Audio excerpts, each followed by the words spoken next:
अस्सलाम वालेकुम and good and talk from Germany. Germany में 5 साल का सफ़र कैसा रहा? कैसे एक इंटरनेशनल स्टूडेंट ने अपना कैरियर सस्टेनेबिलिटी मैनेजमेंट में बनाया? ये मेरी पर्सनल कहानी है। From getting admission at technical university Kaiserslautern, shifting to होchschule Rheinwall, student jobs at different research centers and companies like BASF and ThyssenKrupp Nucera, और मेरी फ़र्स्ट जॉब का एक्सपीरियंस। ये वीडियो हर नॉन ईयू स्टूडेंट के लिए है जो जर्मनी में आना चाहता है। अपने क्वेश्चंस कमेंट में लिखें और अगर मुझे उसके लिए किसी से हेल्प भी लेनी पड़ी तो I will definitely do it. So stay tune with me.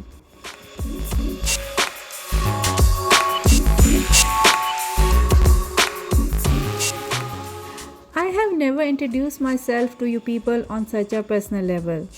Many of you think I came from pharmacy background, but the truth is completely different. This is my story.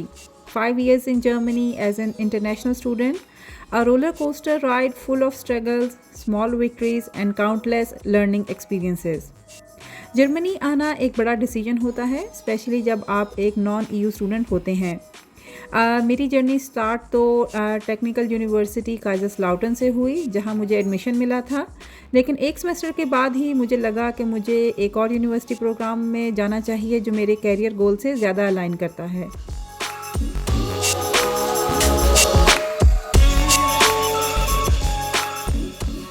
So I moved to Hochschule Rheinwall and enrolled in master's program in Sustainable Development Management, which falls under the Faculty of Society and Economy. Now, some of you might wonder why I pursued a second master's in Germany when I already had bachelor's and master's degree from my home country. Reason simple था। Germany में किसी भी नए sector में entry के लिए आपको वहाँ की एजुकेशन और एक्सपीरियंस चाहिए होती है। सस्टेनेबिलिटी मैनेजमेंट एक ग्रोइंग फील्ड थी और मुझे इस फील्ड का पैशन था। Academically, my experience was enriching. During my studies, I worked in a research center in Bonn, which allowed me to gain first-hand experience in research and development in sustainability.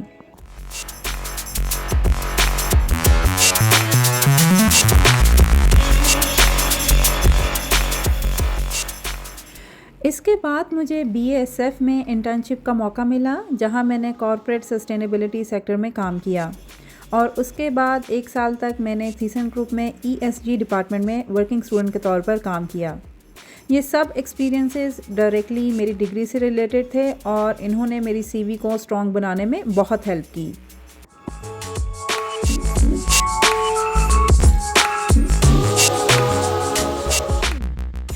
Despite of these experiences, job hunting was a real struggle for me.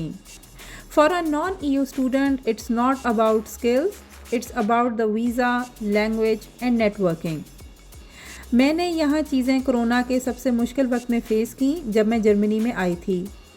मैंने और jobs भी की start में, जैसे कि where houses में काम किया जहाँ से मैं अपने आप को फाइनेंस करती थी। लेकिन एक चीज़ जो मैंने यहाँ पे आके सीखी वो ये है कि अगर आप जर्मन लैंग्वेज सीख लें तो इंटीग्रेशन कंपैरेटिवली आसान हो जाती है। Learning German was a real game changer. I studied German up to B2 level during semester breaks and with online classes. It not only helped me getting better odd jobs, but also my first full-time job as a sustainability manager in an electronic manufacturing company.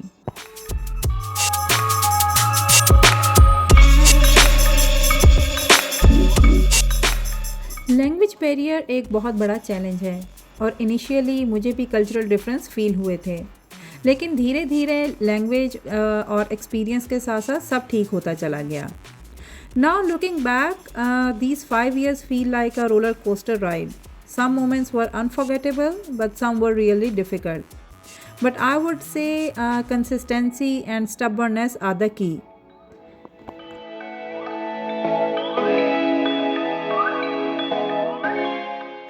अगर आप Germany आना चाहते हैं तो ये बात याद रखना, ये सिर्फ मेरी कहानी नहीं है, ये यहाँ हर दूसरे नॉन EU स्टूडेंट की कहानी है जो यहाँ स्ट्रगल करता है। So what are my tips for future expats in Germany? तो नंबर 1 पे मैं कहूँगी लैंग्वेज सीखना ज़रूरी है। जितनी अच्छी जर्मन होगी उतनी अच्छी अपॉर्चुनिटी मिलेगी। At number 2, I would say start networking early. Your first job is mostly about connections. इसके अलावा स्टूडेंट जॉब्स लो, इंटर्नशिप और थीसिस का फ़ायदा उठाओ. It makes a huge difference. And at last, be patient. Rejection will come, but it is only the one yes that you all need.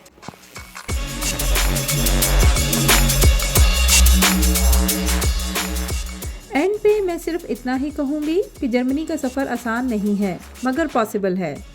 अगर आप किसी भी फील्ड के स्टूडेंट हैं और किसी किस्म की गाइडेंस की ज़रूरत है तो do let me in the comment section below. अगर वो सवालात मेरी फील्ड से रिलेटेड नहीं भी होंगे तो I would try my level best to find the information for you people. ये तो थी जी मेरी आज की video. Please do subscribe my channel and give your valuable feedback in the comment section below. इंशाल्लाह मुलाकात होती है नेक्स्ट वीडियो में. तब तक के लिए अल्लाह हाफिज़.